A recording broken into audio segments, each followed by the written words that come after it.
Hi hello అండి అందరికీ good morning friends. అందరూ ఎలా ఉన్నారు, బాగున్నారా? ఈరోజు మన వీడియో వచ్చేసి నేనైతే మిరియాల రసం అయితే పెడుతున్నాను. టేస్ట్ మాత్రం చాలా అంటే చాలా బాగుండిద్దండి. ఈ రసం కూడా చక్కగా మనం చేసుకోవటం కూడా సులభంగా అయిపోద్ది. చక్కగా మనకు 2 days అయితే చక్కగా నిల్వ ఉండిద్దండి. బయట పెట్టినా మనం ఫ్రిడ్జ్లో పెట్టకపోయినా కూడా బయట పెట్టుకున్న ఒక 2 days అయితే ఉండిద్ది. నేనైతే దీంట్లోకి వచ్చి బెస్ట్ కాంబినేషన్ అంటే ఆమ్లెట్ అనే చెప్తాను. అంటే చాలా బాగుంటుంది రసం అనేది. ఇప్పుడైతే మనం వీడియోలోకి అయితే వెళ్ళిపోదాము. ఎండుమిరపకాయలు అయితే ఒక 4 అయితే తీసుకున్నాను. కరివేపాకు ఒక 2 రెమ్మలు, చింతపండు చూశారు కదా, పిడికిట్లో వేస్తే చింతపండు ఇంతే తీసుకోవాలండి. ఒక 3/4 స్పూన్ ధనియాలు, ఒక 3/4 స్పూన్ జీలకర్ర, మిరియాలు, వెల్లుల్లి ఒక 5, ఒక స్పూన్ వచ్చి కందిపప్పు, ఒక 2 టమాటాలు కూడా తీసుకోవాలి. తీసుకొని చింతపండు, వెల్లుల్లి పక్కకు పెట్టేసి, కరివేపాకు కూడా ఒక రెమ్మ పక్కకు పెట్టేసి, ఈ మొత్తంగా మనం పచ్చివేనండి రోట్లో వేసి దంచుకోవాలి. ఒక రెమ్మ కరివేపాకు వేసుకోండి, ఇంకొక రెమ్మ వచ్చి మళ్ళీ నెక్స్ట్ లాస్ట్లో అయితే వేసుకోవాలి. కొంచెం సాల్ట్ వేసుకొని బాగా దంచుకోవాలి. ఇవన్నీ మిక్సీలో కూడా వేసుకోవచ్చండి. ఇట్లా దంచిన తర్వాత ఈ పొడి చూసారు కదా, ఇట్లా దంచుకున్న తర్వాత ఇంకొక రెమ్మ కరివేపాకు ఉంది కదా, ఆ కరివేపాకు, ఒలిసిన వెల్లుల్లి కూడా వేసుకొని, వెల్లుల్లి కొంచెమే అంటే జస్ట్ మనకు అస్సలు నలగకూడదు, కొంచెం పలుకుగానే ఉండాలి. చూసారు కదా, ఎట్లా ఉంటే సరిపోయింది. కరివేపాకు కూడా అంతేనండి. అట్లా చేసుకున్న తర్వాత ఈ పొడి అనేది పక్కకు పెట్టేసుకుందాం. ఇప్పుడు పక్కకు పెట్టేసిన తర్వాత మనం చింతపండు తీసుకున్నాం కదా, ఆ చింతపండు వాటర్ అయితే తీసుకోవాలి. మనకి అంత మొత్తం ఉప్పంతా వచ్చేదాకా రసం అయితే తీసుకోండి. ఈ గ్లాస్తో నాకైతే ఒక 4 గ్లాసులు అయితే అయినాయండి.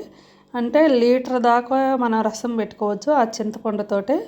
ఇప్పుడైతే అది అంతా వడకట్టేసుకొని పిప్పంతా తీసేసుకున్నాను నేను. తీసేసుకొని మీకు కొలత చెప్పేదానికే నేను ఈ గ్లాస్ అనేది పెట్టుకున్నాను.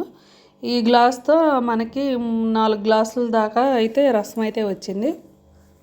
ఇప్పుడు ఈ చింతపండు కూడా పక్కకు పెట్టేసుకున్న తర్వాత స్టవ్ మీద గిన్నె పెట్టేసుకొని 1.5 టేబుల్ స్పూన్ నిండా ఆయిల్ అయితే వేసుకోండి. ఆయిల్ వేసిన తర్వాత ఆవాలు, జీలకర్ర అయితే వేసుకోవాలి. దీంట్లో మనం పప్పులు ఏమి వేయవసరం లేదు. ఇంగో కూడా ఒక చిన్న ముక్క వేసుకొని ఒక 4-5 ఎండుమిరపకాయలు అయితే వేసుకోవచ్చు.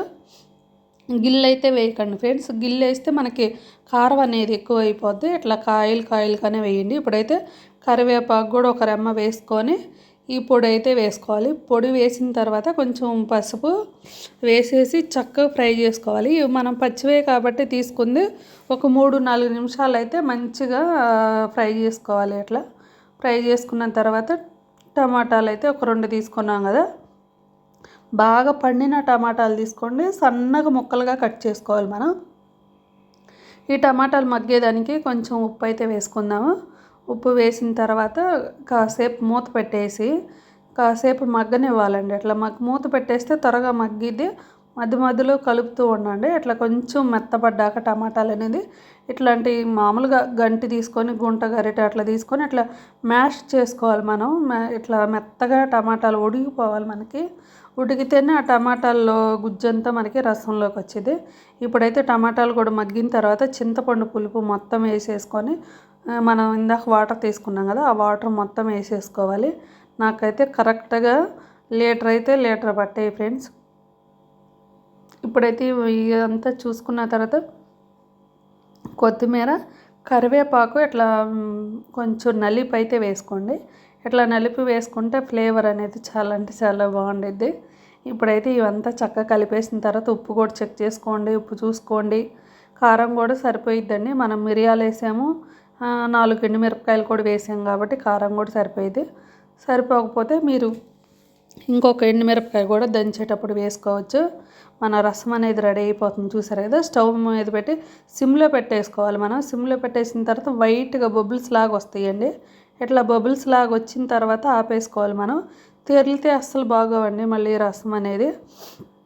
ఈ రసం వచ్చేసి మనకి నెల్లూరు సైడు బాగా చేస్తారు ఫ్రెండ్స్. ఈ రసము మనకి ఎక్కువ హెవీగా ఫుడ్ తిన్నప్పుడు, మనం చికెన్ కర్రీ కానీ మటన్ కానీ ఇట్లా తిన్నప్పుడు ఈ రసం వేసుకొని ఒక్క ముద్దగా తింటే మనకి ఆ హెవీనెస్ అనేది అస్సలు ఉండదు.